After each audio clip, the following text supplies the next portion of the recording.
Bueno, pues aquí vamos a debatir durante un rato de un tema que está muy de actualidad. No tenéis más que salir a la calle para comprobar cómo el clima nos afecta. Tratar de tomar café bajo un huracán es complicado. Y tengo aquí a 4 expertos que saben muchísimo del tema. Y para no hacer una afirmación sin evidencias, voy a presentaros a cada uno de ellos y contaros un poco qué expertise tienen en este tema. Voy a empezar por Ana, que es investigadora predoctoral y técnica de proyectos en el grupo de investigación Science Flows de la Universidad de Valencia. Ha trabajado en gabinetes de prensa de instituciones públicas como la Generalitat de Valenciana, el Instituto de Investigación Sanitaria, la FE, o el Instituto de Robótica e Instituto Universitario de Investigación Robótica y Tecnologías de la Información y Comunicación. Desde 2018 se ha especializado en comunicación en proyectos europeos. Desde 2020 combina su labor como técnica de proyectos con investigaciones centradas en la percepción de la comunicación, de la ciencia y la confianza pública. Ha participado en proyectos como CONCISE, centrado en el papel de la comunicación en la configuración de las percepciones y las creencias de la ciudadanía europea sobre la ciencia, y ha colaborado activamente en proyectos de alfabetización científica dirigidos a públicos poco habituales como las personas mayores. Ahora está desarrollando su investigación en el proyecto Confides, que analiza un tema muy importante, la confianza y la desinformación en ámbitos como las vacunas, el cambio climático y la inteligencia artificial. Carolina Fernández. Es profesora titular de Innovación en Comunicación, IA y Alfabetización Digital de la Universidad Carlos III de Madrid. También coordina la sección de Comunicación y Cultura Digital en la Asociación Española de Investigación y la Comunicación y del área de ecoalfabetización mediática del Climate Strategic Initiative. Miembro fundadora del Venice Center for Digital and Public Humanities de la Universidad Ca' Foscari Venezia. Pues tengo que hablar de muchos idiomas para hacer esta presentación. Trata el nuevo concepto de artivismo mediático que lo introdujo en la Bienal de Arte de Venecia para promover la creatividad en la creación de nuevos formatos periodísticos para el fomento de la participación cívica frente a la desinformación. Y es la investigadora principal del proyecto Innovación en Formatos Digitales para afrontar la ecoansiedad intergeneracional. Además, acaba de publicar un libro, Horizontes de la Inteligencia Artificial para la Acción Climática, Perspectivas, Desafíos y Soluciones. Marc, bienvenido. Es editor jefe de Verificat, es graduado en Física por la Universidad de Barcelona y máster en Comunicación Científica por la Pompeu Fabra, y ha colaborado con la sección de Ciencia de La Vanguardia. Y Marilyn, periodista especializada en tecnología con más de 20 años de experiencia liderando equipos editoriales y de estrategia digital, actualmente responsable de políticas públicas y coordinadora de proyectos de Neutral, donde supervisa iniciativas estratégicas y colaboraciones institucionales. Contribuye al diseño y la gestión de proyectos nacionales e internacionales en torno a la desinformación e inteligencia artificial, y representa la organización de debates políticos relacionados con la desinformación y la regularización digital. Ha investigado y publicado sobre la actualidad de los desarrollos de la IA y sus consecuencias en la salud pública, la privacidad, los derechos humanos y otros ámbitos, y es profesora en másteres de periodismo y verificación, formadora en cursos de IA y desinformación dirigidos a todo tipo de públicos. Como veis, gente muy preparada. Y aparte de pedirles un aviso a cada uno de ellos, también les pedí que me diesen una pregunta sobre el tema de la desinformación climática que considerasen que podía ser interesante. Entonces, me han dado 4 preguntas muy interesantes que primero voy a lanzárselas a la persona que me las pasó y luego abro debate. Ana, empiezo por ti. ¿Qué diferencias y similitudes existen entre el papel que desempeñan los medios de comunicación tradicionales frente a los alternativos en la producción, legitimación y circulación de la desinformación? ¿Qué está cambiando? ¿Qué pasa entre la antigua comunicación y la nueva comunicación? Primera cosa que supone un desafío es poder definir exactamente qué es un medio alternativo, qué es un medio tradicional. Pero sí que es verdad que a raíz de la DANA, por ejemplo, hicimos una investigación en la que se analizaba si los medios de comunicación habían informado, qué tipo de información se había difundido en los medios de comunicación previo a la catástrofe del 21 de octubre en Valencia. Y sí que se observó que los medios en general están sí que están cumpliendo esta función de servicio público que tienen. Sí que hubo un sistema de alerta temprano, que esto se corresponde con lo que consideramos los medios más consolidados.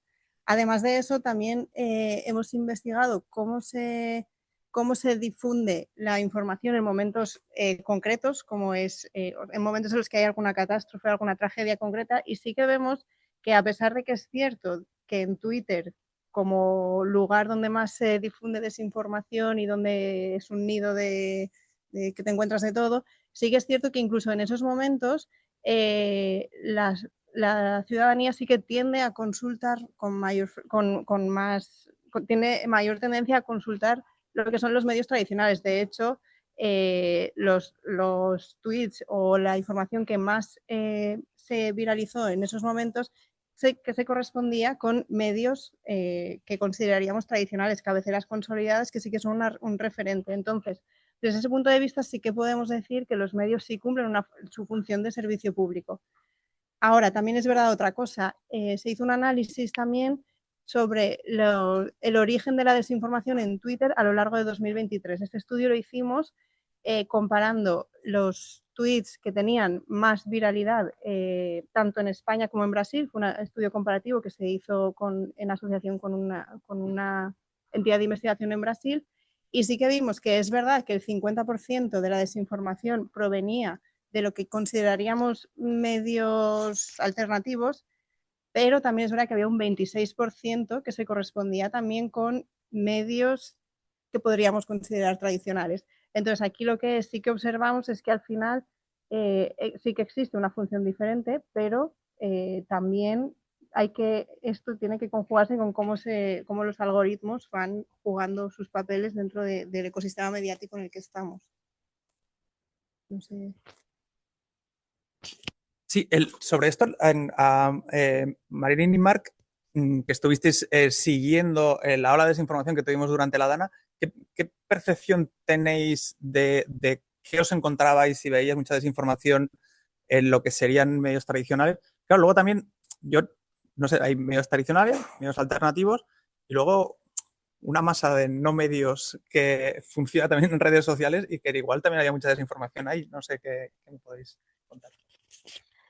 Bueno, empiezo yo. En nuestro caso, estamos, por ejemplo, por contarte un caso bajado un poco a tierra, estamos investigando mucho sobre narrativas que ocurren en el ámbito de Telegram, porque es un ámbito donde circula mucha desinformación, y entonces estamos experimentando con algoritmos que nos ayudan a ver qué narrativas, ya no solo qué fake news concreta o qué desinformación concreta, sino cómo se agrupan esas fake news en narrativas. Y tenemos una lista de canales que los etiquetamos como desinformadores, porque ya hemos visto que siempre están volcando desinformaciones, siempre aprovechan todo tipo de crisis, elecciones o momentos puntuales en los que el público busca información para lanzar esas desinformaciones. El caso de la DANA no fue una excepción, y justamente con la DANA volvieron otra vez todos estos, les vamos a llamar desinformadores, a aprovechar, yo creo que aprovechan, o sea, son como muy oportunistas porque aprovechan esa necesidad de la que hablaba Ana del público, que se mete más a redes a buscar información porque la necesita, y lo hace además en un momento en el que los primeros momentos de la DANA, que quizás todavía no hay tanta información, que los periodistas no tienen toda la información cerrada o comprobada o lo que sea, para lanzar todas esas desinformaciones. Entonces, en la DANA lamentablemente volvemos a ver ese tipo de patrón por buscar algún tipo de generalización. Yo por añadir como un caso concreto que sí que me viene a la mente, ¿no? También de lo especial que fue la situación de la DANA con los periodistas sobre el terreno que reportaban no solo lo que veían, sino también pues, lo que escuchaban, ¿no? Lo que oían decir a la gente de la zona, lo que oían decir a las autoridades, al bombero de turno, por ejemplo. Y estos medios en estas conversaciones ya empezaron a filtrar, ¿no? En sus páginas que se rumoreaba que podía haber muchas personas muertas en el parking de Bonaire, ¿no? Que fue quizá el gran tema de desinformación en el contexto de la DANA.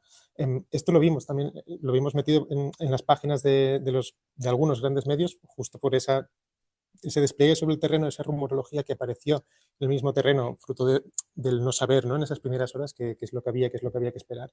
Entonces sí que es cierto que hasta cierto punto pues también se alimentó desde el sistema mediático un poco pues estas conspiraciones que luego se descontextualizaron a gran escala y se hincharon en redes como Twitter, como Telegram y llevaron a la ola de desinformación, ¿no? que acabamos teniendo. Yo quería añadir respecto a la DANA una investigación que llevé a cabo con Celia Ramos, justamente mi doctoranda y compañera del Departamento de Investigación de Maldita, y ahí lo que veíamos es que había varios patrones que identificábamos. Por ejemplo, el hecho de que la perspectiva no era en absoluto solucionista, sino que era tremendamente alarmista. Y una de las buenas prácticas que planteábamos era el hecho de poner en contexto la situación, pero también ver de qué forma se puede solventar, ayudar y cómo había también fotos de colaboración ciudadana para atenuar ese discurso tan catastrofista y un poco en línea con lo que luego quería comentaros de la ecoansiedad, con lo cual veíamos que era una práctica común el hecho de plantear personas en solitario frente a un panorama desolador, como todo desde una perspectiva casi de romanticismo, ¿no? De yo contra la naturaleza, sin ningún tipo de opción de cambio. En cambio, había algún ejemplo que era muy minoritario en el que se veía un panorama pues muy complicado y una solución que se estaba llevando a cabo en paralelo, con lo cual era una narrativa ya distinta y poco frecuente. Y luego, en términos de desinformación, veíamos que se descontextualizaban fotos provenientes de otro contexto, de otro lugar. Por ejemplo, morgues de California durante los incendios. Había ciertas fotos muy, muy alarmistas que se estaban haciendo viralizar a través de redes, diciendo que eran de esta situación y no lo eran. Luego, pues también discurso del odio, de cómo la Cruz Roja pues ayuda a los inmigrantes, pero nunca está para los que lo necesitamos aquí en España, con lo cual sí que se identificaban patrones que ya vemos en otras ocasiones. Y luego me pareció muy curioso el hecho de que había una imagen real de un fotoperiodista que era tan impresionante que se consideraba que era IA. Y a través de las redes se iba diciendo que, bueno, mirad cómo nos engañan, y era justo lo contrario. Entonces ahí también vemos las carencias en términos de ecoalfabetización mediática a través del uso de la IA, pero incluso de los propios profesionales de la comunicación, como también quizá no hay todavía unas normas internas a la hora de hacer un uso transparente de la IA, y esto conlleva también a situaciones un poco caóticas, sobre todo en situaciones de crisis. Sí, ya que estamos hablando de la DANA, me estaba planteando estos días, hace unos días, se ha publicado un artículo científico en el que demuestra que sí, que efectivamente el cambio climático hizo que la DANA fuese tan brutal como realmente fue. Claro, aquí lo que me planteo es el tema de la velocidad. Nosotros, para demostrar que el cambio climático tiene efectos reales, tiramos de la ciencia, pero la ciencia tiene una velocidad para conseguir las evidencias que necesitan. Las redes sociales funcionan como una selva y está totalmente a una velocidad totalmente diferente. Es una velocidad vertiginosa. Entonces, ¿cómo hacemos para... La desinformación juega a la velocidad, la desactivación de la desinformación o la comunicación científica juega al rigor y a las evidencias. Y el rigor y las evidencias igual tardan en llegar. ¿Cómo planteamos esa batalla entre las velocidades? Difícil, ¿eh? ¿Alguien se anima? A mí para cuando se plantea siempre esta pregunta, me recuerdo una investigación que hubo de Chequeado, de Argentina, un fact-checker de Argentina, que justamente hizo un estudio sobre esto, cómo comunicar la incertidumbre que tenemos. Y tenía como muchos puntos muy prácticos, yo creo que para todos los periodistas, no solo los fact-checkers, explicando un poco esto. Y lo que decía es que esto nos puede servir incluso al público en el momento en que tenemos que contarle cómo hacemos nuestro trabajo. Los periodistas no tenemos que tener ningún miedo de decir, todavía no sabemos esto. O como ves a veces esos artículos, lo que sabemos sobre tal cosa, que nosotros usamos mucho eso. Yo creo que hay que ser súper claros y explicar. En estos momentos no se sabe esto porque los científicos están todavía estudiando tal cosa o explicar cuáles son las dificultades de analizar determinado material para ellos. O sea, creo que lo tenemos que aprovechar como una oportunidad de explicar nuestro trabajo, de explicar el trabajo de los científicos y traer al público para nuestro lado, o sea, para que ellos también empaticen con cómo es nuestro trabajo y cómo es el trabajo de los científicos, sobre todo. Y a la vez pedir un punto de prudencia también a la gente, ¿no? A los usuarios que corren, ¿no? A asociar cualquier evento extremo con el cambio climático, ¿no? Como estamos viendo ahora con las borrascas, el tren de borrascas que no acaba, que no acaba, que no acaba, y hemos visto bastante en redes estos días que el cambio climático era esto, ¿no? Con los vientos aquí en Cataluña la semana pasada, con las lluvias de Andalucía. Hay que alfabetizar en esa prudencia, en esa incertidumbre, no hay que sacar conclusiones precipitadas tampoco. ¿Hasta qué punto aporta mucho en el momento vincular un evento extremo concreto al cambio climático? Quizá en ese momento tampoco es súper importante a nivel de lo que está ocurriendo, ¿no? Pero bueno, más allá de eso, si lo queremos, es verdad que este estudio ha salido pues al cabo de un año y medio, no llega, uh, pero también es verdad que al cabo de 2 o 3 días del evento ya había estos estudios de atribución rápida. La ciencia ha desarrollado herramientas cuya metodología ha verificado, está revisada por pares y que permiten hacer reacciones ultra rápidas, ¿no? Que no son quizá los instrumentos más precisos del mundo, pero que ya nos pueden decir en primera instancia que parece que el cambio climático ha influido en cierto punto en la situación que hemos visto, ¿no? Pues algo breve, por decir algo. Estaba pensando en un informe que hizo García Vilés con su equipo para este proyecto, para Iberifier, que me parecía muy interesante cuando comentaba que claramente había un patrón identificado que era que cada vez nos informamos menos a través de los medios tradicionales y que para acceder a fuentes expertas se intenta llegar a ellas a través de otros canales, como pueden ser las redes sociales, lo cual incrementa muchísimo pues, el margen de desinformación claramente, pero que ya no se relaciona uso de medio tradicional a acceder a expertos. Entonces ahí se abre una brecha inmensa para desinformación, obstruccionismo.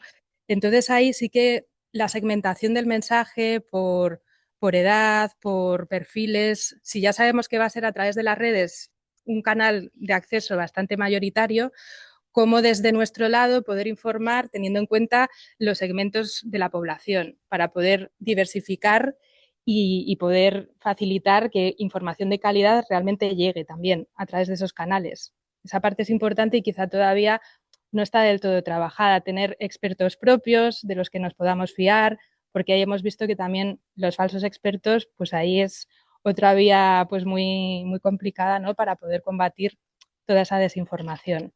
Entonces, bueno, como el estratificar y hacer políticas más dirigidas a determinados perfiles quizá también es una opción.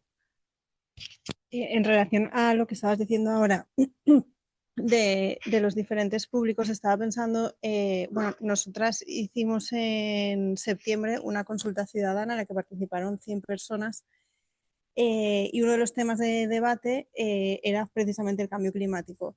Y sí que es verdad que poníamos mucho el foco en la percepción que la ciudadanía tiene sobre qué es el cambio climático y observábamos precisamente eso, como la ciudadanía percibe que hay como una comunicación muy alarmista y que eso al final lo que está generando es como una desconfianza, ¿no? Encontrábamos discursos, es verdad que los resultados todavía son muy preliminares, pero sí que hemos visto que sí que existe este discurso de el ministerio intenta alarmarnos, están intentando lanzarnos esos mensajes, o sea, están intentando controlarnos, están tomando medidas, nos están tomando el pelo, se escuchaba también.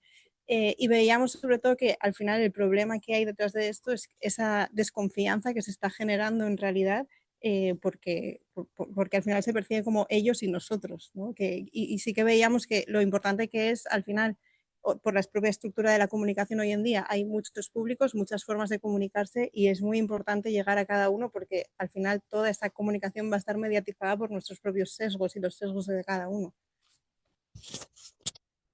Pues sobre la forma de comunicar, voy a introducir la pregunta de Carolina. ¿De qué forma se puede contribuir a combatir la desinformación sobre el cambio climático desde un uso creativo de los medios emergentes? Sí. Bueno, primero de todo, quería compartir una serie de ideas que a mí me han parecido útiles de estos años en los que ya llevo investigando, ¿no? esta forma de combatir la desinformación dentro de este ámbito y luego informar pues, de la forma más correcta posible para llegar realmente a la población, porque claramente el mensaje no está llegando, no lo estamos consiguiendo ni desde el ámbito periodístico, ni académico, ni científico, ni político. Sigue habiendo mucho ruido. Entonces, ahí hay un gran interrogante y por un lado, creo que el concepto de triple crisis planetaria es muy interesante. De hecho, el número especial de Digital Journalism que estamos coordinando usa esta idea y es como pues hay una triple crisis en términos de polución, a ver si me acuerdo de todo, de pérdida de biodiversidad y cambio climático. Pero claro, al final también la comunidad científica está viendo que el término cambio climático, esa expresión también ya se queda corta, que deberíamos de estar ya hablando de crisis climática, porque ya están pasando ciertos hitos que no hay marcha atrás. Por ejemplo, justo hace 2 años, en febrero del 24, fue cuando la temperatura de los océanos subió por encima de los 21 grados. Entonces, como que ya todas esas alarmas hacen que terminológicamente cambio climático se quede ya corto, que tengamos que ya hablar de crisis climática. Pero ahí detrás también hay un componente ideológico, pues en estos últimos años sí que hay una clara tendencia a politizar cada vez más también todo este discurso, con lo cual la terminología se vuelve también un campo de batalla y tenemos que cuidar mucho las palabras, ¿no? Por ejemplo, sostenibilidad. Yo entre la comunidad de expertos con la que estoy trabajando, pues no quieren usar ese término porque también consideran que ya no es apropiado, porque ya este mundo no es sostenible. También eso se queda corto. Entonces, partiendo de que es una situación que bueno, pues está agravando, que se está polarizando, pues nuestra posición como periodistas, académicos, estudiosos de la desinformación, pues tiene que tener en cuenta también ese punto de arranque, ¿no? Y hace unos años, hace 2 o 3 años, con Raúl Magallón publicamos un artículo sobre el obstruccionismo climático que se basaba en el estudio de Maldito Clima. Y a partir de ahí vimos que realmente el negacionismo y el escepticismo tampoco eran ya tan relevantes como el papel del obstruccionismo, de quienes realmente saben que el cambio o crisis climática tiene un origen antropogénico, pero intentan escurrir el bulto, generar ruido, porque el poner en acción las medidas para atenuar todo esto, pues no les beneficia. Entonces ahí vimos una serie de estrategias, creo que fue una investigación muy interesante en la que también planteábamos pues una serie de indicaciones también para el periodismo especializado, ¿no? Cómo afrontar esta situación, este ruido y quizá el obstruccionismo es uno de los conceptos clave, ¿no? Para entender cómo usar los medios emergentes e evitar contribuir a ese ruido, a seguir obstruyendo, porque a veces incluso lo podemos llegar a hacer de forma involuntaria. Y ahí, por ejemplo, toda esta idea de eco-fact-checking que estamos introduciendo pues, en este número especial, como pues de algún modo aunar todos esos esfuerzos, porque tampoco podemos decir que es una nueva área, pero en realidad es como cosechar lo que ya se ha ido haciendo, centralizarlo a través de este término.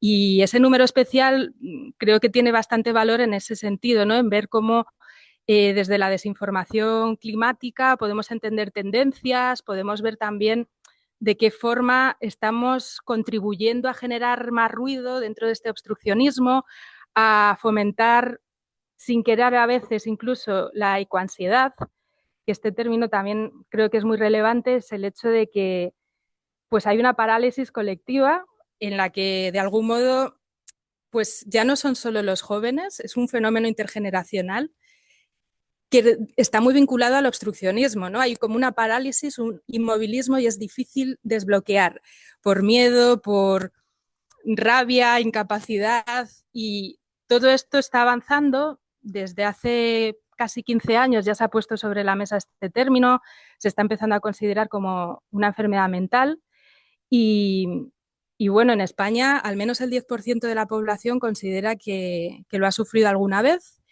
El estudio más amplio que ha habido por parte de Naciones Unidas sobre el cambio climático arroja resultados que dicen que creo que era el 53% de la población está mucho más preocupada que el año anterior. Y bueno, los datos en la generación centennial nos pueden llegar hasta el 80%. Pero vemos que no es una cuestión solo de un fragmento generacional concreto, Sí es verdad que para el tema de medios emergentes, yo, por ejemplo, sí que me centro más en los jóvenes para ver de qué modo pues, se puede desarrollar un discurso crítico, que no es nada fácil, y ahí pues toda la parte de, pues por ejemplo, de más activismo, pues yo les, por ejemplo, en proyectos de innovación docente que también tenemos, lo que intentamos es como que recontextualicen informaciones que circulan desde un sentido crítico para no comprar solo el mensaje que me mandan desde ese enfoque, sino reelaborarlo desde una perspectiva propia, fruto de una investigación, y luego a través del uso de la IA, que también es fundamental no pensar que solo es una tecnología sucia, sino que también se puede usar pues, para monitorizar, para adelantar pues, tendencias. Aquí vengo a hablar de mi libro que se me había olvidado, que hace poco hemos sacado este libro, que de hecho lo tenemos que poner de resultados del proyecto de Verifier, que es Horizontes de la Inteligencia Artificial para la Acción Climática. Y aquí lo que se afronta es el lado pues, negativo del uso de la IA pues, de una forma pues, descuidada y sin ver ese impacto, pero también desde el ámbito positivo, ¿no? De qué forma puede contribuir a todo este recorrido que ya se ha ido realizando.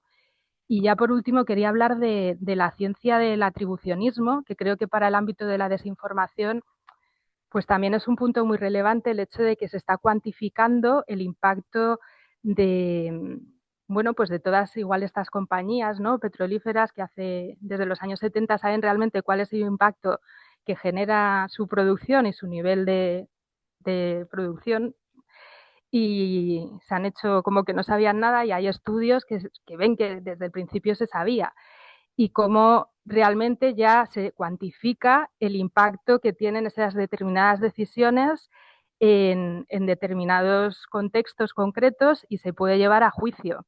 Entonces, todo esto todavía está muy incipiente, aunque lleva desde principios desde el 2003 o así, y todo eso creo que también es un campo de batalla enorme. Cuando eso sí empieza a avanzar, pues imaginar, eso ya cuantificar, que haya compensaciones, que incluso se puede ir a la cárcel. Ahí hará falta también una alfabetización para los profesionales como nosotros, ¿no? Para entender cómo informar sobre ese nuevo horizonte. No sé, no me enrollo más, que son muchas cosas. ¿Alguien quiere comentar algo? Pues voy a hacer la pregunta que proponía Marc. ¿Puede resultar engañoso evaluar si un invierno o un verano son normales fiándonos de nuestra percepción? ¿Ese sesgo de experiencias recientes puede llevarnos a desconfiar de lo que dicen las agencias de meteorología, especialmente con la campaña en redes que hay contra ella? Sí, voy a una cosa súper práctica de fact-checking puro, ¿no? Que nos hemos encontrado muchísimo este invierno, porque ha sido para nosotros a nivel de percepción, para la EMET probablemente acabará siendo un invierno normal en cuanto a temperatura, todavía no ha acabado, pero parece que los tiros van por ahí. Es una cosa que pasó también en verano de 2024, ¿no? Que veníamos de unos veranos extremadamente calurosos y de repente vino un verano más normalito. Fue cálido, pero no fue extremadamente cálido, y la percepción era de, ay, se hace fresco y todo, ¿no? Pues esta percepción que tenemos, ¿no? El cómo sentimos las experiencias presentes ahora, pues viene muy influenciadas por cómo hemos vivido los últimos años, que han sido años muy extremos. Y eso, bueno, parece una prueba bastante buena de que fiarnos de la intuición cuando evaluamos la realidad climática, pues no es una buena idea, ¿no?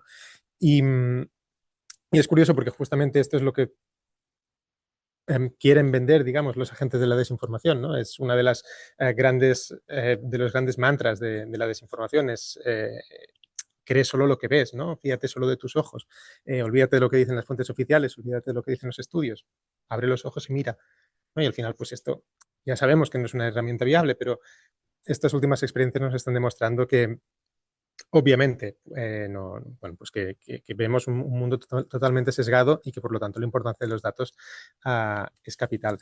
Y esto, pues a la vez, creo que se vincula bastante o se relaciona bastante con la crisis de confianza que estos agentes de desinformación intentan aplicar sobre las agencias de meteorología, en el sentido en que como que siempre intentan transmitir duda, esta vez como con este mantra, ¿no? De, oye, pero si hemos tenido como este invierno ha sido más frío de lo normal, por lo tanto, esto que dice AEMET es completamente falso, ¿no? Y como esto, si lo vemos desde nuestro sesgo de las experiencias recientes, pues puede acabar contribuyendo a esta desconfianza hacia estas entidades científicas, entidades que por otro lado tienen una función muy clave en cuanto a la prevención de riesgos, que son, pues, emiten las alertas y son un elemento clave en la salud ciudadana y en la salud global. Y por lo tanto, al final, este fiarnos de las experiencias recientes, que viene muy recomendado por parte de los agentes de la desinformación, puede acabar con consecuencias reales, ¿no? Con consecuencias muy claras de no fiarse de estos avisos, minimizarlos y, pues, acabar teniendo consecuencias, pues, incluso mortales, ¿no? Claro, es que luego también está el tema de saca la EMET el informe previo que se esperará en el invierno. Entonces da unas probabilidades. Pero el titular de la prensa es: la EMET prevé un invierno seco y cálido. Entonces, claro, ese titular o sea, ha corrido por redes sociales. Entonces, claro, si te lees el informe, para empezar, cálido, hay que ver cómo termina el invierno y yo creo que tampoco es demasiado frío. Lo que sí que, desde luego, seco no ha sido, pero también daban una probabilidad de que fuese más seco de lo habitual. Que de la misma manera que hay una probabilidad de que sea más seco, hay otra probabilidad de que sea menos seco de lo habitual. Entonces, ¿qué pasa? Que sí que es cierto que entre lo que dice la EMET, lo que luego se difunde incluso en medios de comunicación que se simplifica y lo que luego los desinformadores utilizan en redes sociales para atacar, porque su objetivo es atacar a la EMET, pues entonces, claro, ahí se crea un abismo en el que el público de a pie, digamos, claro, el titular y dice, pues es que igual tiene razón el tuitero y no la EMET. Y entonces ahí se genera un problema porque es igual más complicado, ¿no? Transmitir la complejidad de lo que sería la meteorología, ¿no? Totalmente, y de hecho muchas veces, ¿no? Lo que vemos es que no se quiere saber esta complejidad, ¿no? Desde los agentes de la desinformación, como todo este detalle de las probabilidades de que no es una cosa directa, ¿no? AEMET nunca dice va a ser cálido y punto, sino que habla en unos términos probabilísticos muy poco concretos, deliberadamente poco concretos, porque ellos mismos explican que no es una ciencia, no es la ciencia más precisa del mundo, justamente la predicción estacional, ¿no? A mí una de las cosas que me ha llamado muchísimo la atención este invierno ha sido la cutrez de la desinformación, de una de las desinformaciones que se ha hecho más viral, yo creo, que es esta captura de pantalla de un titular de un digital que decía que predicción para un invierno seco, ¿no? Y cogieron este titular, hicieron una captura de pantalla, le pusieron un logo de AEMET arriba, un logo de AEMET abajo, una predicción estacional por ahí.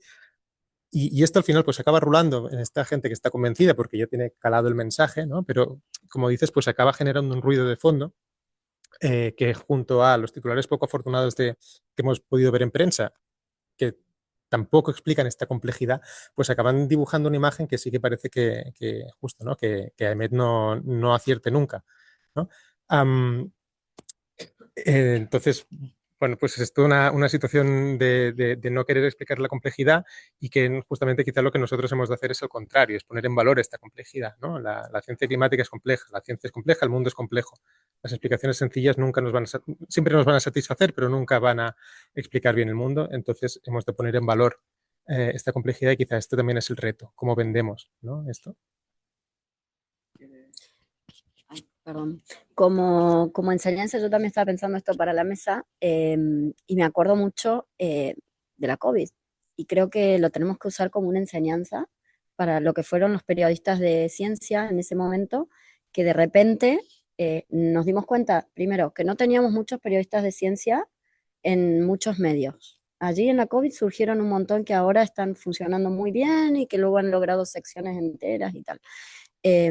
Pero partió también un poco de dar valor desde el medio, a decir, vamos a poner a esta persona haciendo ya mismo ciencia COVID, en ese momento COVID, pero luego siguió haciendo ciencia. Y que esos periodistas explicaran nociones que en ese momento es que nos hemos olvidado, pero es que hubo que explicar desde cómo lavarse las manos como un cirujano, porque no lo sabíamos, hasta cómo funciona un virus. Acordaros de esos gráficos que explicaban cómo venía el virus del COVID y hacía, enganchaba con una, no me acuerdo el nombre de la espina, del spike, sí, del spike.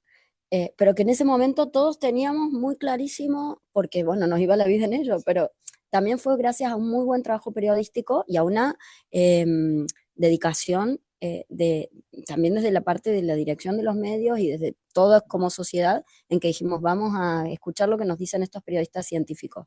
Entonces creo que eso nos tiene que enseñar que hay conceptos complejos de la ciencia que igual se los tenemos que explicar al público y que igual tenemos como periodistas que encontrar la forma de explicarlos de una forma, eh, no digo simplificando, todo lo contrario, mostrando la complejidad, como decía Marc.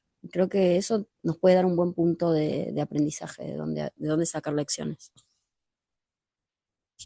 Sí, con respecto a la complejidad en concreto del tema del clima, es verdad también que una de las conclusiones a las que llegamos cuando en 2019 se hizo otra consulta ciudadana es que sí que veíamos que en general las personas que participaban, todos tenían la sensación de estar muy, muy concienciados con el tema del cambio climático, de ser muy conscientes, pero luego es verdad que a la hora de hablar de otros temas, veías como enseguida empezaban a mezclarse temas que incluso ellos mismos llegaba un momento en que decían, bueno, tampoco lo entiendo muy bien, pero sí, al final yo reciclo, pero también la contaminación, porque la gente tira basura al suelo. Entonces sí que veíamos precisamente eso, que ahí hay una labor muy importante de alfabetización, que no es sencillo de entender y que además viene muy mediatizada por nuestra propia experiencia, que al final es también lo que vemos, que existen fenómenos desinformadores que son globales, pero que luego tienen incidencia en muchos puntos diferentes porque también se adaptan a la realidad de cada lugar. Entonces, pues, vamos.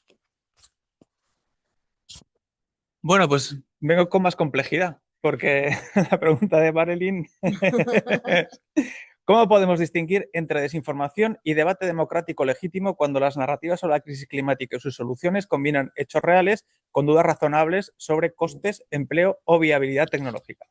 ¿Y cómo lo has hecho? Me he cavado mi propia tumba, ¿verdad? Bueno, es que esta pregunta a mí me la hacen mucho y yo me la hago mucho a mí misma. Y dije, bueno, mira, lo voy a traer aquí a la mesa porque a mí me ha hecho pensar mucho. Te encuentras a gente charlando y hablando de un montón de cosas, del tema del vehículo eléctrico, del tema de mil cosas, de las zonas de bajas emisiones, etcétera. Estas conversaciones que uno suele tener en muchas partes. Y hay como, siempre noto que hay como una mirada de, no, pero ¿no queréis que debatamos estos temas? ¿O por qué estáis siempre de un lado y no del otro? ¿Y por qué si realmente los vehículos eléctricos, y ahí empiezan a salir las barbaridades, ¿no? O sea, los vehículos eléctricos contaminan más, ¿qué tal? Bueno, un montón de cosas. Y me acordé de un informe que nosotros publicamos el año pasado, lo hicimos junto con Science Feedback y también participó la FCCN. Y era muy interesante porque el informe se titulaba The Road to Disinformation y trataba de clima, transporte y narrativas en torno a eso. Cubrimos 4 países, Alemania, Francia, España y Reino Unido. Analizamos más de 9.000 mensajes en redes sociales. En redes analizamos Telegram, también Twitter, bueno, X, Telegram, televisión y radio francesas y todos los fact-checks de nuestra base de datos. Y lo que queríamos encontrar ahí no era solamente lo que es falso en torno a la desinformación climática, sino cómo funciona la duda, cómo se usa el mecanismo de la duda de forma estratégica para impulsar la desinformación. Y bueno, lo que encontramos fue muy interesante porque cambia un poco el marco habitual que tenemos en estos temas, y un poco en línea con lo que comentaba Carolina. No encontramos el negacionismo clásico, es decir, hemos avanzado, ya no hay nadie que diga, no, no hay cambio climático, bueno, sí hay, sí hay, pero no, no es lo que encontramos que predomina. O sea, la desinformación ya no va contra el hecho de que hay cambio climático, sino que se están cuestionando las soluciones. Encontramos 7 narrativas a nivel general, pero que son muy recurrentes en estos 4 países. Estas narrativas están en torno a la eficacia de la lucha contra el cambio climático, a los costes que tiene, al impacto que tiene en nuestra libertad como sociedad, al impacto en la seguridad y al impacto en el empleo. Y también vimos otra cosa, que estas narrativas eran transnacionales, pero aunque eran transnacionales, se adaptaban a la cultura y al momento social de cada país.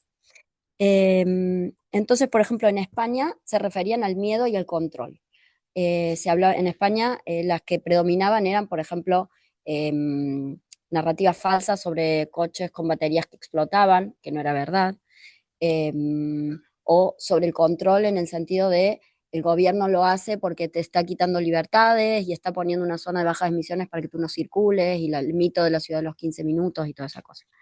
En Francia, por ejemplo, es donde era más polarizada la discusión y estaba más politizada, podemos decir, y se refería directamente a si había a la eficacia de la lucha contra el cambio climático. O sea, ya directamente las narrativas decían que no, esto no sirve para nada, que vuelven también las narrativas sobre el poder, que lo hacen para controlarnos y tal, pero era como más específico en eso. En Alemania, por ejemplo, se centraba en torno a la economía y al poder industrial que ellos tenían. Entonces, ligaban ciertas fallas o ciertos quiebres de fábricas o de la industria que tenían allí a esto. Y decían, si hacemos caso a lo que nos dicen de la UE del cambio climático, a la lucha contra el cambio climático, pues vamos a perder lo que nos identifica como nación, que es nuestra industria, y se van a perder muchos empleos, y era como un discurso en torno a lo macro. Que era diferente, por ejemplo, que en España ese discurso económico también existía, pero iba más a lo individual. O sea, si me prohíben, si ponen muy caros, si me ponen muchos impuestos o si ponen muy difícil el gobierno acceder a un coche que no sea eléctrico, me van a afectar más a mis finanzas individuales, ¿no? O sea, como que va contra el individuo.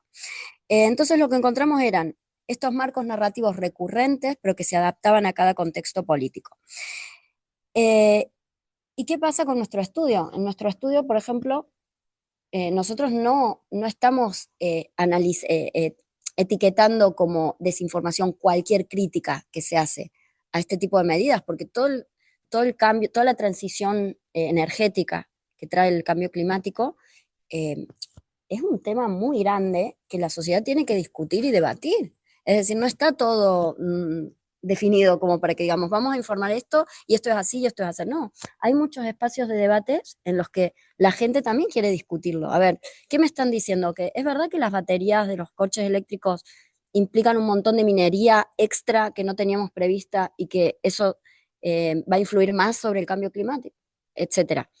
Entonces sí hay un espacio de debate que es necesario en este tema, pero nosotros consideramos que, y digo nosotros en el sentido amplio, como periodistas, como informadores, no podemos aceptar cualquier crítica, porque la crítica que desinforma, la crítica que está basada en hechos distorsionados, en falsedades, lo que quiero decir es, aquí hay una estructura de la desinformación. O sea, estas 7 narrativas están coordinadas. Es decir, aquí lo que hay es que hay 7 narrativas que son recurrentes, que aparecen en los 4 países, que se adaptan al contexto nacional para desinformar mejor, porque están explotando esa inquietud o esos temas que se manejan en cada contexto nacional para llegar más lejos, y que luego, otro punto que no dije antes, pero que se vio en todos los casos, que eran amplificadas por actores políticos y actores industriales que tenían intereses en estos temas. Entonces, esto nos está mostrando que hay una estructura, aquí no hay una espontaneidad del debate público. Entonces, como informadores, yo creo que nuestro objetivo no es cerrar el debate sobre esta transición, sino sobre todo proteger la calidad informativa, porque no va a haber calidad informativa si nos estamos basando en críticas que no están fundamentadas en datos o en informes o en los hechos que sí que podemos comprobar nosotros como periodistas o como fact-checkers. Eso. Muy bien. ¿Alguien quiere intervenir? Una de las líneas que creo que entronca con lo que habéis dicho antes, dentro de este concepto de co-fact-checking, consideramos que también la parte emocional es muy importante. Por un lado, lo de la percepción, es como yo que veo, yo en primera persona, qué es lo que yo siento que está pasando. Y entender también ese grado de distorsión de cómo nos podemos auto-boicotear a la hora de interpretar, también es muy interesante, ¿no? Ver hasta qué punto lo que nos cuentan entronca con lo que sentimos o no. Y quizá ahora todo el ruido que estamos comentando, ¿no? Desde el obstruccionismo, llega incluso hasta ese punto, con lo cual el grado de desestabilización implica también un componente emocional. Entonces, a la hora de entender cómo desinformar en este tipo de contextos, toda esa parte es fundamental, porque apela pues también a esa percepción de la realidad, a no creer a los expertos, como también hay profesiones, los meteorólogos, ahora hay como un discurso del odio, ¿no? Como todo esto se empieza a complicar aún más y justamente no es un tema cualquiera. O sea, estudiamos mucho tipo de desinformaciones, pero esta en concreto también tiene características que tenemos que entender más desde cerca, ¿no? Y toda esa parte emocional y cómo nos impacta, también pensando en ya no solo nuestra vida, sino pues de nuestras futuras generaciones, como que al final es un fenómeno de gran complejidad, cómo los jóvenes interpretan que es una patata caliente que les toca resolver, que encima no lo han provocado ellos y ellas y tienen que... Entonces ahí también para entender, pues dentro de los patrones que habíamos visto, ¿no? ¿Qué líneas hay de obstruccionismo? Pues una es la intromisión en la agenda pública, pues para forzar un encuadre que interese, ¿no? Aunque no sea claramente el adecuado.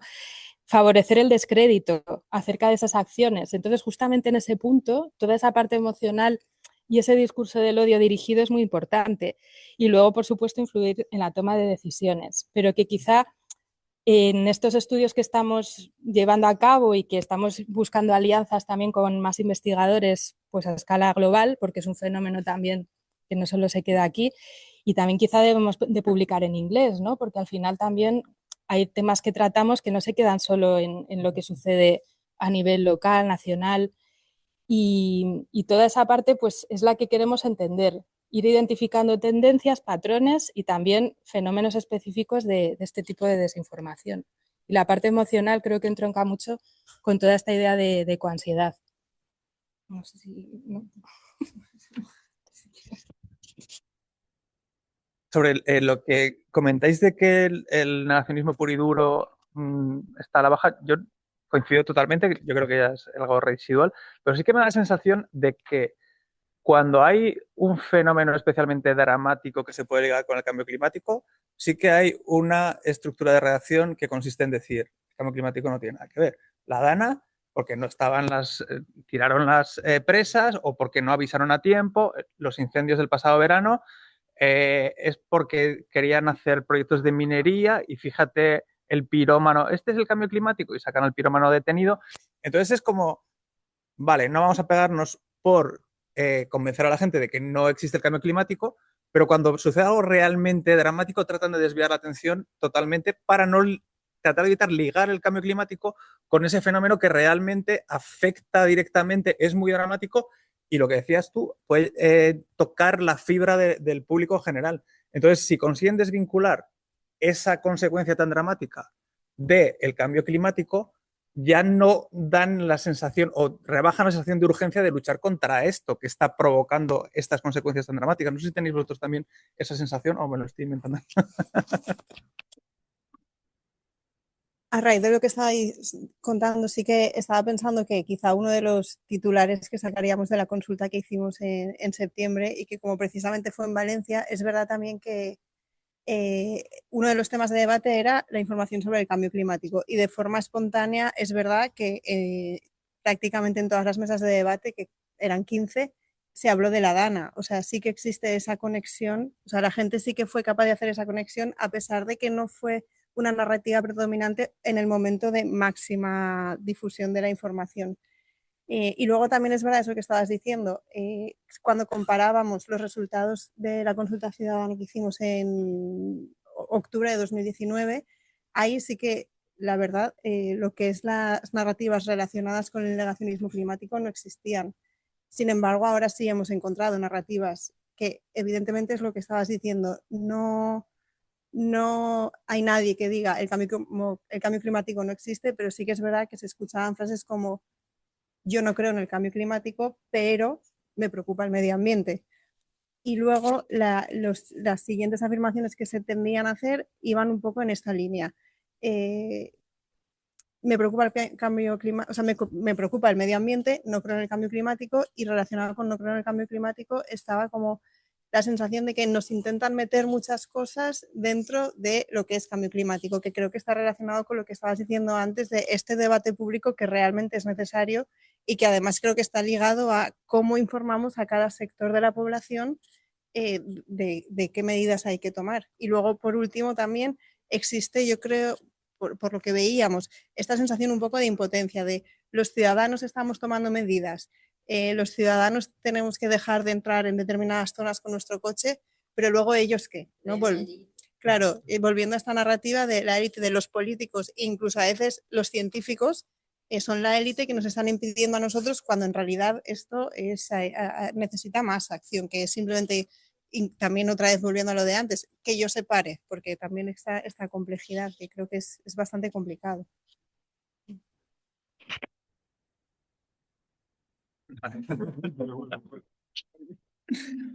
Vale, pues yo quería retomar algo que ya ha salido y que me parece muy importante, que es la gente joven, porque por un lado son los más afectados por el cambio climático, tienen muchos años por delante para vivir con las consecuencias del cambio climático, y por otro lado seguramente se mueven en redes sociales en las que son especialmente vulnerables o están especialmente expuestos a una simplificación o a una serie de campañas de desinformación que no sé hasta qué punto pueden hacerles dudar de si ya la existencia del cambio climático, más o menos, yo creo que sí que la tienen clara, pero ¿qué hacer contra el cambio climático? No sé cómo veis la situación de los jóvenes y cómo llegamos hasta ellos para, digamos, convencerles o desactivar la desinformación climática a las que pueden estar expuestos. ¿Algún voluntario? Gracias. Pues yo creo que uno de los caminos, si no el principal, ha de ser la formación y ha de ser la alfabetización mediática, ¿no? Y esto pasa por el periodismo un poco, pero pasa sobre todo por conseguir llegar a las escuelas, conseguir contar cómo funciona la desinformación, ¿no? Y la desinformación climática en particular. En primer lugar, esta activación emocional, ¿no? Que comentábamos, estas emociones que busca activarnos para que reaccionemos de manera más visceral. Esto es una cosa que hemos de avisar, ¿no? a la gente joven. Pero luego, una cosa buena, relativamente buena, que tiene la desinformación climática es que es muy antigua. Y que por lo tanto en muchos aspectos la conocemos muy bien, ¿no? Sabemos qué arquitectura sigue, sabemos qué esqueleto tiene, qué narrativas principales o bloques narrativos son los que se llevan repitiendo desde hace 20, 30, 50 años. Sabemos qué estrategias usan los agentes de la desinformación para imponer sus mensajes, ¿no? Utilizan falsos expertos, utilizan expectativas imposibles, utilizan falacias lógicas. Son todo herramientas y métodos que conocemos. Entonces, si somos capaces de llevar todo esto a las escuelas, explicar al alumnado y hacerle entender cómo funciona la desinformación climática, pero la desinformación en general, qué estrategias y qué circuitos mentales se aprovecha, conseguimos activarlos, conseguimos que sean capaces de detectar cuando ellos están siendo cortocircuitados, digamos, por la desinformación, pues ahí tenemos una opción de desactivar, ¿no? Estas estrategias desinformativas. Insisto también en poner en valor la complejidad de nuevo, ¿no? Hay que explicar el cambio climático en clase, pero hay que explicarlo bien. No vale con decir que el cambio climático se arregla comiendo verduras, es una cosa más compleja. No vale decir que el cambio climático son los pedos de las vacas, como dicen los youtubers. Es una cosa compleja, es una cosa que tiene mil aristas, que como buen elemento complejo también nos afecta en absolutamente todos los aspectos de la vida y es quizá tan contraintuitivo como que puede provocar calor en un punto y más frío en otro, o puede llegar a una situación como esta. Toda esta complejidad, todo esto tan difícil, hay que conseguir trasladarlo y hay que seguir explicando pues, que esto se sigue estudiando, que la ciencia no da respuestas 100% definitivas y que seguirán evolucionando al cabo del tiempo y que de hecho que un hallazgo científico en el futuro pues contradiga lo que hemos aprendido hasta el momento no es algo malo, es algo contrario, positivo, porque quiere decir que el método científico y la manera de trabajar la ciencia funciona, ¿no? Entonces la educación para mí es una pata clave. Luego, desde el periodismo, pues intentar de nuevo estas estrategias cognitivas que utiliza la desinformación, explicarlas también, ¿no? Últimamente nosotros estamos trabajando mucho desde el pre-banking, desde esta idea de explicar cómo funciona la desinformación antes de que la desinformación llegue. Lo podemos hacer desde las narrativas, pero también lo podemos hacer desde las estrategias. Si sabemos cómo funcionan las falacias lógicas, expliquemos a la ciudadanía, ¿no? A la gente que nos lee, desde todas las plataformas posibles cómo funcionan. Intentemos inocularlos, ¿no? Y desde esta manera, pues como levantar los anticuerpos para defenderse de la desinformación. como primera aproximación. ¿No quiere añadir? Bueno, nada, voy a apuntar una cosita pequeña, es que justo esta mañana cuando venía mirando Instagram me sale un post donde pone 5 razones para no vacunar a tu hijo. Y yo, ¿cómo el algoritmo me pone esto justo a mí y tal? O sea, obviamente me puse a mirar el carrusel y estaba muy bien porque ponía, uno, vas a lograr que se muera más rápido y vas a tener más tiempo libre. ¡Wow! Tal. Luego, vas a lograr que, dice, las malditas farmacéuticas se llenan de dinero, tal. Pero si no lo vacunas, van a ganar más dinero porque realmente la vacuna previene que haya enfermedades más graves. O sea, estaba muy bien explicado y evidentemente va a un público que, primero, va a hacer clic porque va a decir, tanto yo como que creo en las vacunas como el que no cree, va a hacer clic. O sea, me pareció muy buena estrategia o sea, usando la estrategia de los malos contra ellos, ¿no? Entonces creo que va en línea un poco con lo que dice Mark, ya sabemos cómo funciona, bueno, expliquémoslo en nuestros mensajes también, que es, bueno, nosotros creo que los fact-checkers lo hacemos bastante, pero quizás también más desde otros lados de la prensa, de los periodistas, los comunicadores tienen que incidir un poco más en ese tipo de formatos y de estrategias. Pues justo me viene al pelo. Lo de la provocación, yo creo que por ahí es el hilo que yo ya llevo pues más de 20 años haciendo talleres, haciendo actividades de innovación docente y yo veo que al final también todo el tema de fake news llega a un punto en el que pues un poco como el tema climático es como lo oigo tanto que ya no me da un poco igual. Entonces hace unos años yo planteé un taller que en mi universidad decían, pero bueno, nos van a llevar a los medios. Yo decía, pues mejor, pero mal, digo, da igual. Y era Fake News Makers, que era aprender a hacer fake news, darle la vuelta y también desde la empatía, ¿no? El decir, vale, si por este lado no estamos llegando, pues vamos a hacerlo por otro. Por eso toda la parte de intentar estimular desde un lado creativo al usar los nuevos medios, para mí esa es la línea de acción y tanto a nivel de alfabetización mediática, digital, como también de cara a un público que no sea solo especialista, académico, hacer actividades también de divulgación que lleven ese lado de provocación que tú dices, porque es que si no, estamos todos muy saturados. Y, por ejemplo, este año tenemos en la Carlos III, nos ha tocado a Raúl y a mí una buena patata caliente que ha sido montar toda la parte de IA y periodismo. Y entonces dentro de este nuevo proyecto hemos hecho una actividad de innovación que vinculaba también la parte de cómo usar la IA y tener como un sentido crítico de hasta qué punto yo contamino desde una redacción periodística cuando genero una imagen o un texto y concienciar también desde ese lado. Y yo sinceramente he visto rechazo en parte de lo estudiantado, como de ecoansiedad, y lo he visto desde un lado que a mí me ha preocupado especialmente este curso y yo no lo había visto antes desde esta forma tan clara y era esa politización, como de tú me estás haciendo pensar en estos términos y me estás dirigiendo hacia un lugar al que yo no quiero ir.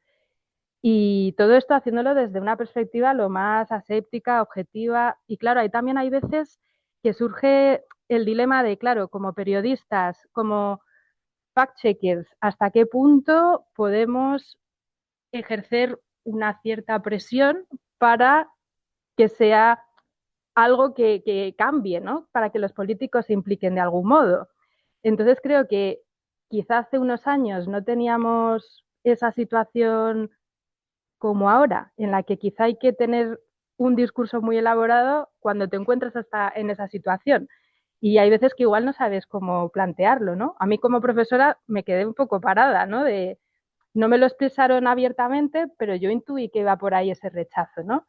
Y es hasta qué punto, desde nuestra posición, explicamos cuál es nuestro rol. Hablo ya más desde una perspectiva de comunicadores, de periodistas, de fact-checkers, y que no somos activistas, sino que es parte de nuestra responsabilidad, ¿no? Y creo que eso todavía quizá no lo tenemos del todo trabajado porque no nos veíamos en esa situación. Esa es mi experiencia, no sé cómo lo veis. Pero a mí este año, pues sí que me ha dolido, debo decirlo. Bueno, pues voy a hacer un par de rondas rápidas de preguntas concretas y luego dejo que la gente pregunte, que seguramente tendrán algunas dudas que solventar. La primera, sobre la evolución de la desinformación climática. ¿Hay alguna narrativa, técnica, caso concreto que os haya llamado la atención últimamente? Algo que digáis, ojo aquí, esto, ¿qué está pasando con esto? Empiezo con Marín. Bueno, formato el que acabo de comentar, que me pareció buenísimo, pero sí, y un poco hilando con lo que decía Carolina y con la pregunta que yo siempre intento responder, que es de lo que he hablado antes, me preocupa y me llama la atención el éxito que tiene ligar todo este tema de que la lucha contra el cambio climático está politizada, ¿no? Es parte de una identidad política cuando no debería ser así. O sea, creo que tenemos como profesionales de la comunicación y cuidadores de ese espacio de debate público, deberíamos ser bien conscientes de esto y que plantear esas informaciones, o sea, lo que estamos haciendo no es cerrar el debate a las críticas, sino que estamos buscando elevar ese debate y que ese debate se dé con hechos y con hechos no distorsionados y con quitando fuera todo tipo de desinformaciones e intentos de llevar esas narrativas hacia el lado que ellos quieren, que los desinformadores quieren. Porque aquí también no nos olvidemos que hay muchos intereses, hay intereses de la industria, hay intereses sobre todo políticos también en llevar las cosas para un lado o para otro, pero como sociedad tenemos un interés que es mucho más fuerte, que es el de tomar este tema en nuestras manos, porque de aquí depende la salud de nuestros hijos, dependen muertes y enfermedades y cosas que nos interesan mucho y que van mucho más allá de un periodo político. Entonces, tenemos que ser muy conscientes de eso y de qué intereses hay detrás de eso. O sea, si al político de turno no le interesa debatir esto o quiere llevárselo a otro lado porque está viendo solo para las próximas elecciones, somos nosotros los que tenemos que presionar para que estos temas se tengan en cuenta y los podamos debatir no de un solo lado, sino toda la sociedad implicándose en estos temas. Creo que aquí hay un punto en el que tenemos que ser mucho más responsables como comunicadores, como periodistas y como fact-checkers, por supuesto. Coincido 100% y además creo que explica un poco también lo que comentabas antes de por qué siempre acabamos buscando culpables, ¿no? de los incendios, de la Dana, etcétera, ¿no? Creo que entronca bastante con lo que comentabas. Como un ejemplo concreto y un caso concreto, yo el que he puesto antes del titular mal hecho, que se hace captura de pantalla, se vende como una cosa de Met y esto sirve para meter miedo, generar duda y atacar a una entidad meteorológica. Para mí este ha sido como un gran ejemplo de estas últimas semanas, porque es que lo tiene todo. Tiene la conspiranoia, tiene el periodismo mal hecho y las consecuencias que tiene y tiene como este ataque que estamos viendo tan fuerte, ¿no? a las entidades. Para mí es muy importante el cultivar la resiliencia y aparte de todo el discurso que ahora uso de dispositivos móviles, redes sociales, creo que la ecoalfabetización mediática y específicamente digital, porque ahora ya es que es todo prácticamente digital, creo que es fundamental para poder armar a las generaciones más jóvenes de cara a toda esta desinformación, esta politización de algo que es que no es de un partido o de otro. Es a escala global, intergeneracional y no se acaba después de que tú desaparezcas de este mundo. Es también un acto de solidaridad, ¿no? Y toda esa parte creo que todavía no hay, como no hay alfabetización para derechos digitales, lo que ha pasado en Dinamarca creo que también está muy lejano de lo que sucede ahora, ¿no? De tener el copyright de tu cara para que nadie te lo robe.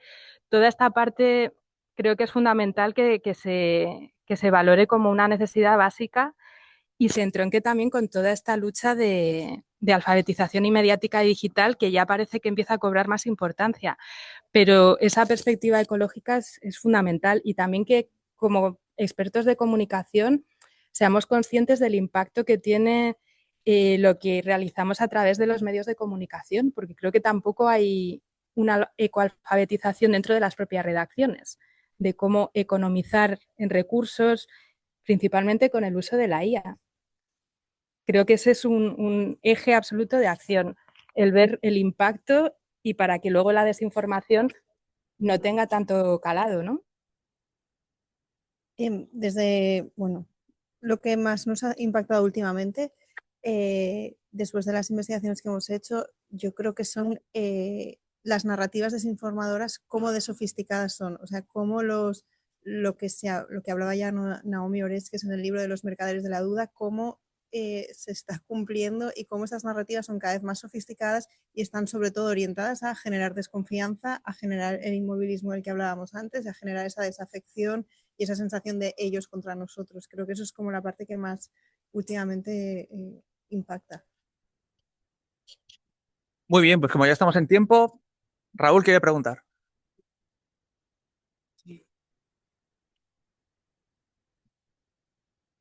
En el contexto actual, el fact-checking o la información política con la información científica. ¿Por qué digo esto? Un poco mi intuición de lo que ha pasado en los 2 últimos años se basa en 2 cosas. La DANA supone un punto de inflexión desde el punto de vista de la desinformación. Y la segundo de los elementos tiene que ver con algunos datos que nos da el CIS, que no es muy bueno para estimar intención de voto, pero para otras cosas es muy útil.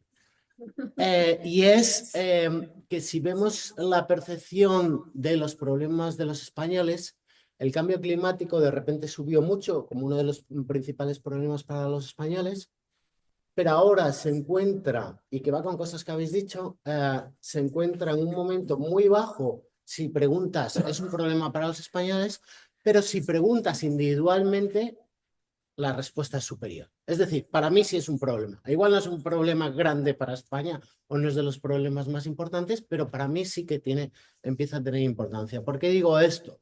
Y lo habéis contado.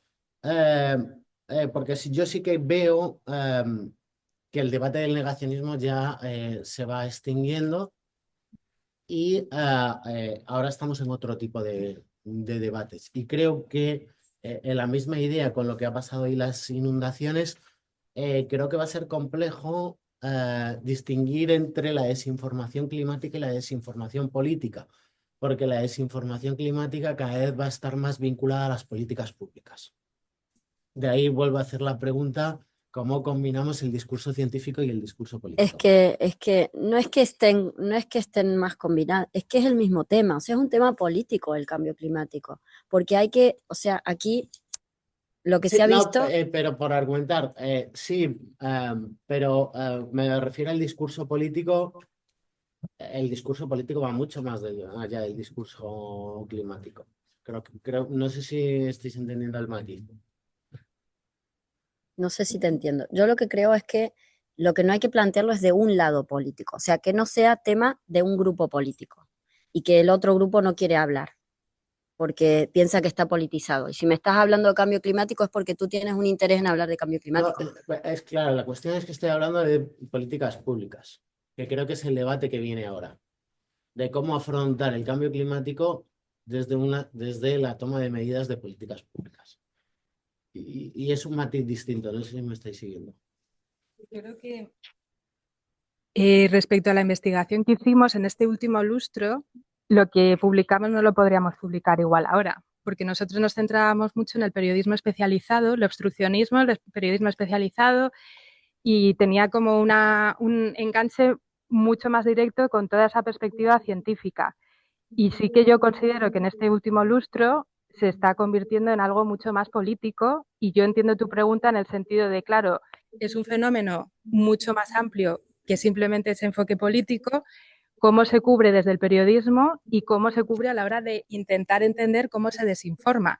Y yo sí que creo que ha cambiado en estos últimos años, pues igual lo hicimos hace 4, estos últimos 4 o 5 años ha cambiado muchísimo la percepción en la población, y sobre todo ese desafío yo sí que creo que es complicado, porque es que, claro, gana mucho más peso el enfoque político en la actualidad, cuando la realidad tiene una base que no es política, es mucho más que política, y encima tiene una escala global, con lo cual a la hora de tratarlo, yo sí que entiendo que se añade una complejidad enorme, y por eso es muy importante entender cada vez más con lupa cuáles son las características específicas de este tipo de desinformación. Y sinceramente la parte emocional creo que es un factor que debemos de tener muy en cuenta, cómo desde la empatía y la falta de empatía, ahí hay un juego que probablemente en otros contextos no encontramos a la hora de analizar la desinformación.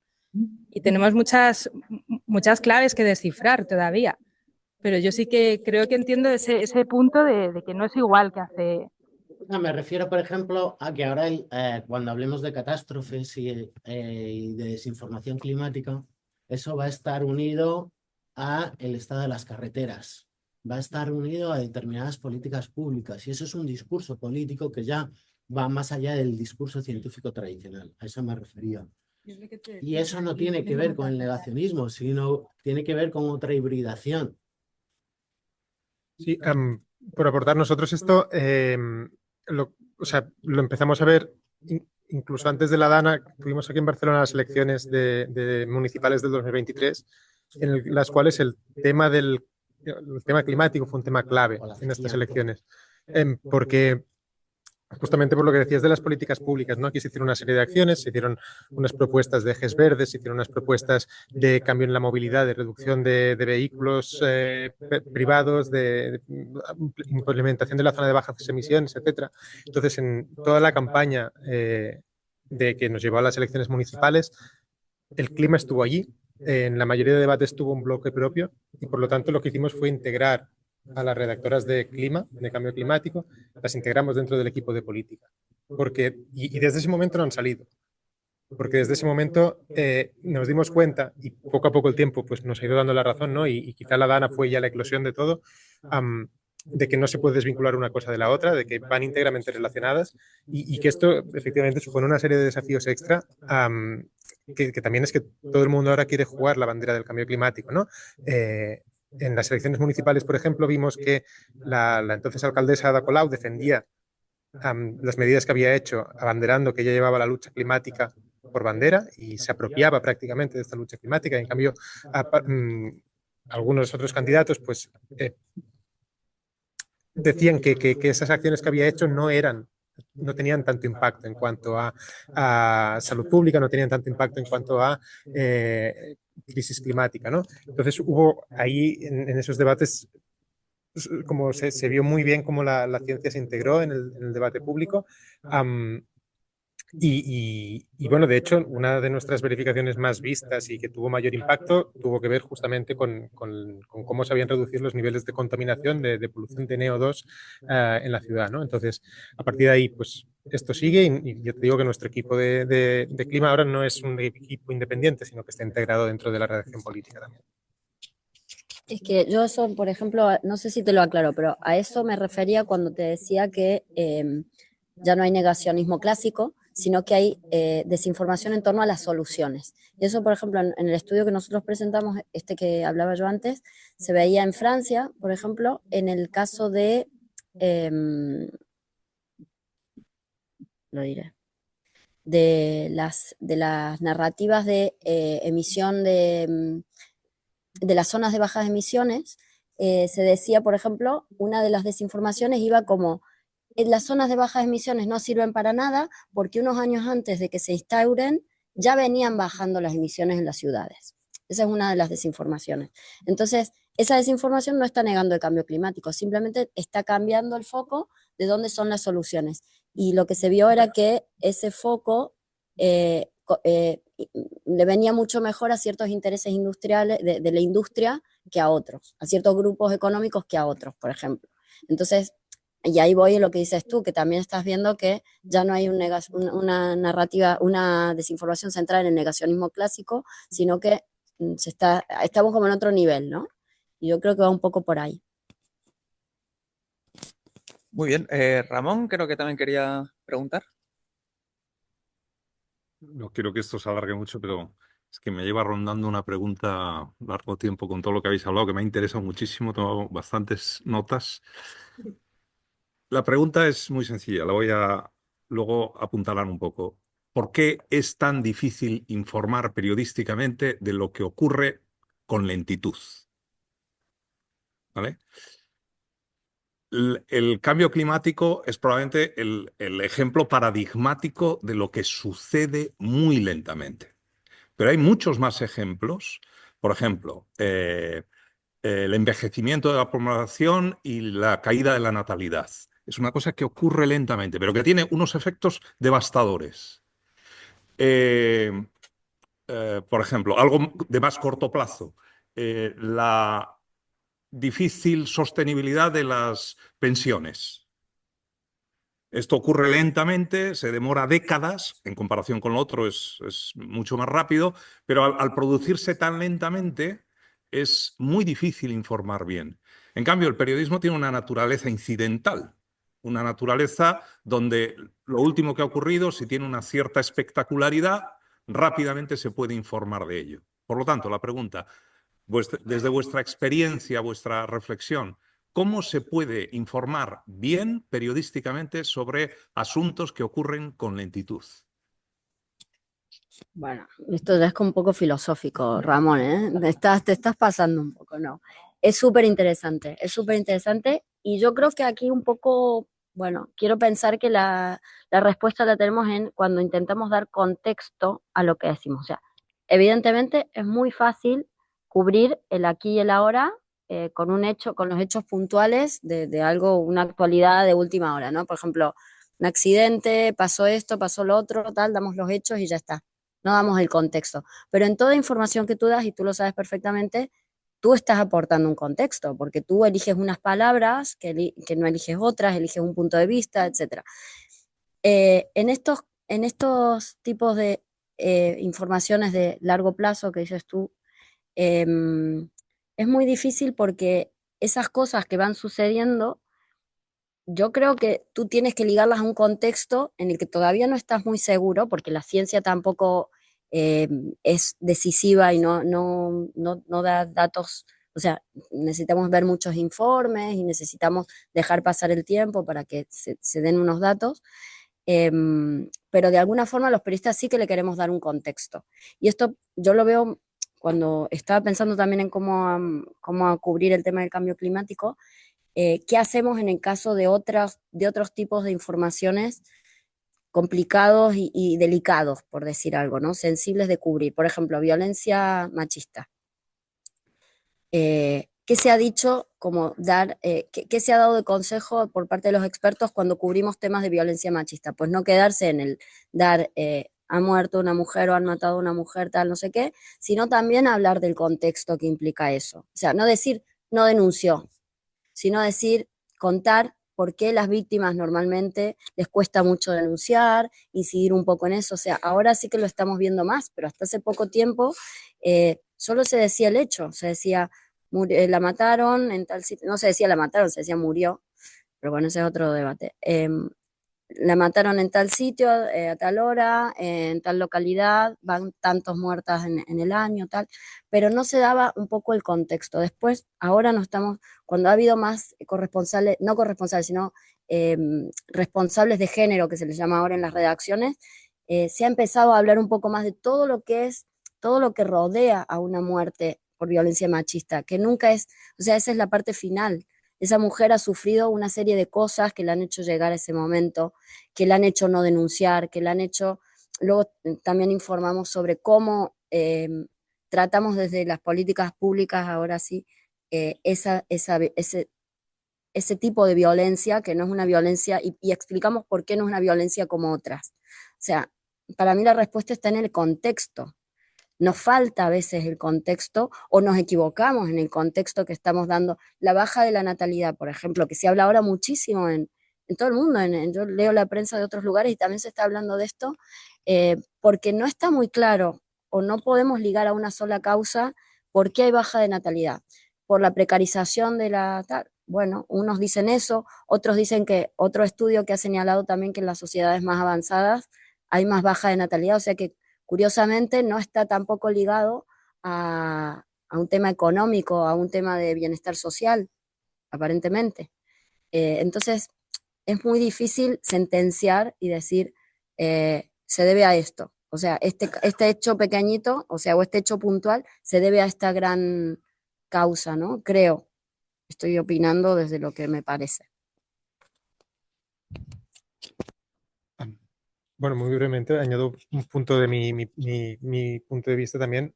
Estoy bastante de acuerdo y al final, por desarrollar un poco más, también para mí se trata mucho de conectarlo con la actualidad, ¿no? ¿Qué está pasando hoy y qué tiene que ver esto que está pasando hoy con la crisis climática? ¿Qué certeza hay?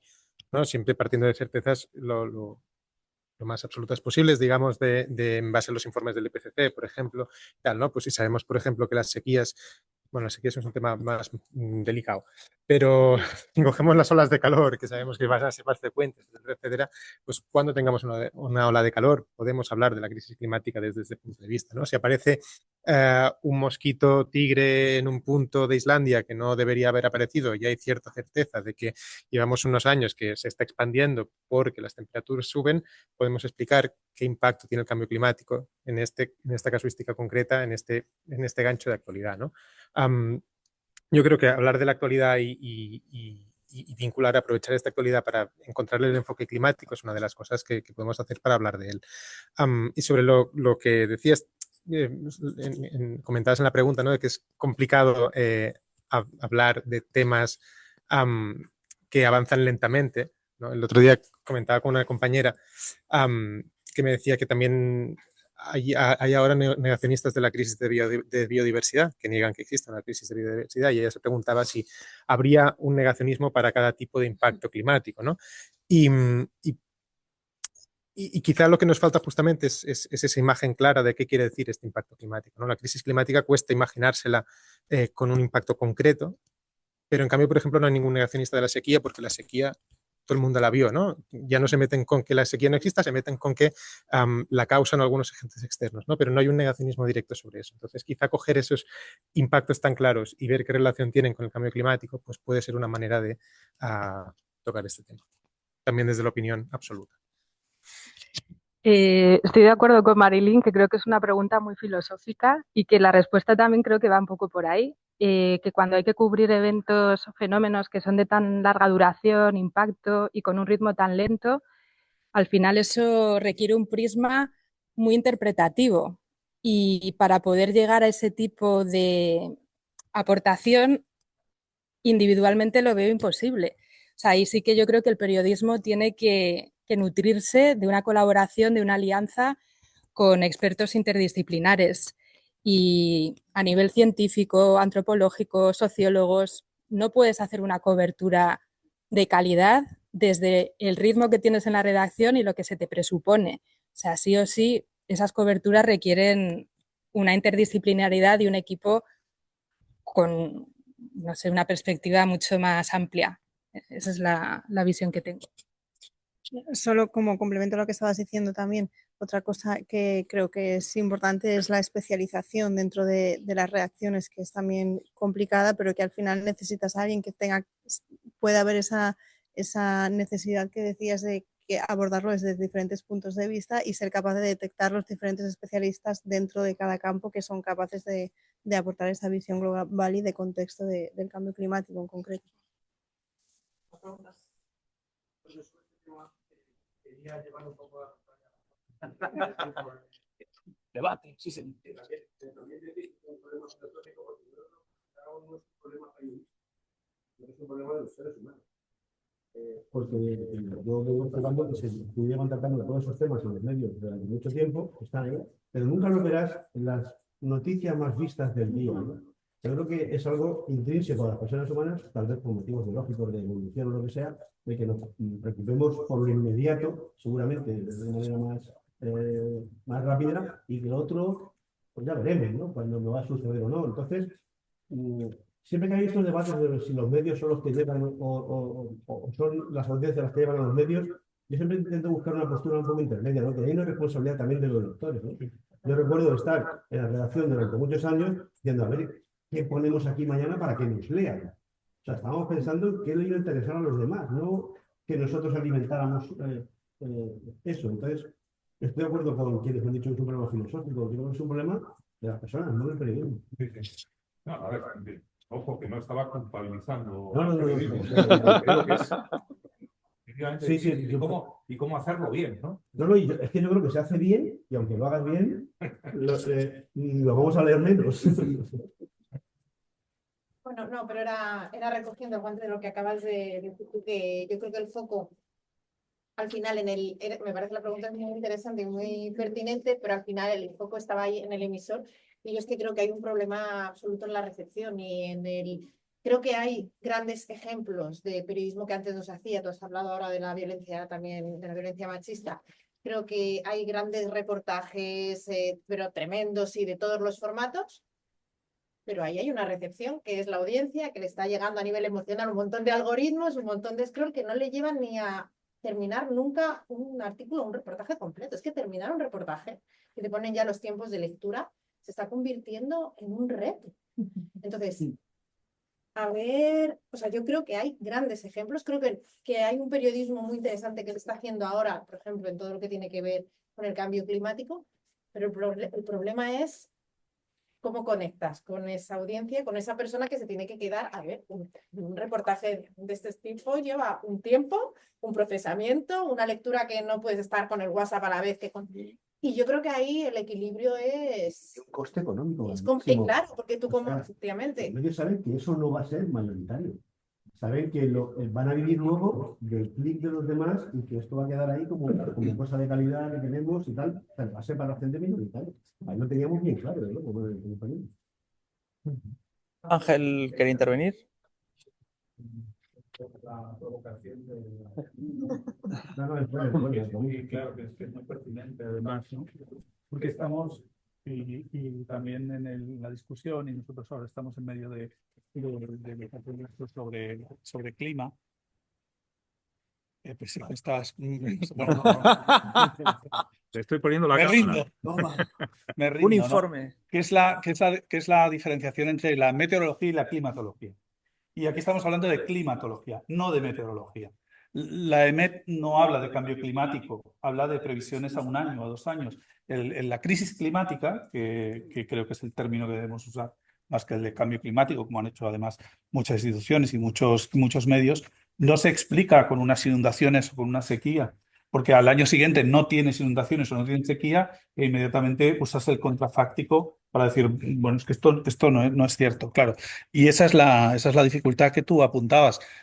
Uno de los contenidos más importantes para todos los medios de comunicación, como sobradamente sabemos, es el tiempo. Pero el tiempo no es la crisis climática. La crisis climática no se explica con plazos de 1 o 3 años y no se explica con unas inundaciones, por más que podamos aprovechar, ¿no?, una palanca de decir, bueno, estas inundaciones demuestran que el clima está cambiando. No, lo que demuestra que el clima está cambiando es que los informes que conocemos todos pues dicen que estamos en 1,55 grados, que hemos superado ya en 5 centésimas el límite que nos habían fijado en la COP de París. Eso significa que probablemente, si esos científicos tienen razón, por Dios que no la tengan, esto ya no tiene retroceso. Y si eso es cierto, entonces, bueno, pues en realidad tenemos que estar pues razonablemente preocupados. Y una segunda observación respecto a la pregunta y a la observación de Ramón es esto que se dice en la literatura y en algunos libros clásicos, en algunos estudios clásicos sobre esta cuestión, que es esto que decían los especialistas de relaciones públicas cuando empiezan a trabajar en la cuestión de los gases de efecto invernadero y empiezan a trabajar con el concepto de nuestro negocio es la duda, ¿no? O sea, lo que nosotros tenemos que transmitir es la duda respecto a si eso es cierto, y las mismas empresas de relaciones públicas que construyen el discurso a la industria del tabaco, esto está muy estudiado, que le construyen el discurso de la duda a la industria del tabaco en los años 60 y 70, son las contratadas por las grandes petroleras en Estados Unidos. No estoy diciendo nada que no esté explicadísimo, ¿no?, en la literatura, para generar la duda. Por cierto, contratando a muchos científicos que firman estudios financiados por las petroleras para decir exactamente esto, ¿no?